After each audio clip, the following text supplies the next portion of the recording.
বৃষ্টি হয়েছিল। কলকাতার অবস্থা তো খুবই খারাপ, সবাই জানেনি। তো দুদিন স্কুল ছুটি ঘোষণা করেছিল, তা আজকে আর কালকে দুদিন ছুটি, কিন্তু তাও শান্তি নেই, তাই তো ননি? তার মধ্যে আজকে আর কালকে দুদিনই অনলাইন ক্লাস হবে। তো আমি জানতাম না,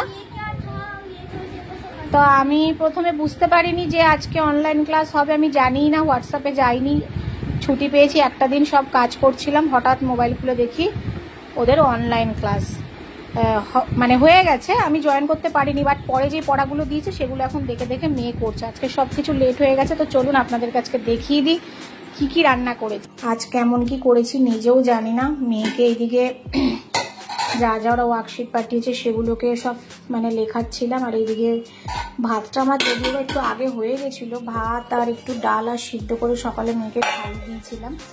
আর আজকে হচ্ছে রান্না করেছিলাম এই যে ডাল, আর এটা হচ্ছে কি বলুন তো বন্ধুরা, লাউ। লাউ কিন্তু চিংড়ি মাছ দিয়েও বেশ ভালো লাগে, আর মাছের মুড়ো দিয়েও ভালো লাগে।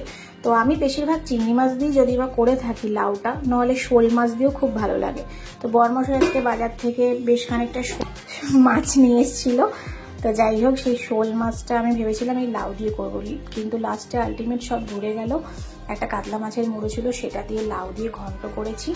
আর এইদিকে শোল মাছটাকে কি করলাম, ভালো করে ঝাল করে দিলাম। বেশ টমেটো, ধনে পাতা,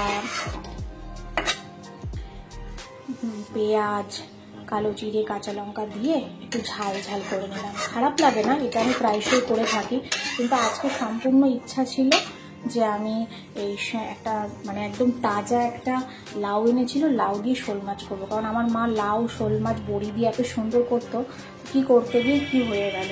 সে লাস্টে আলটিমেট মাছের মুড়ো দিয়ে লাউ ঘন্ট করে নিলাম, আর এইদিকে মাছের ঝাল করে নিলাম শোল মাছের, আর এইদিকে একটু ডাল করেছি।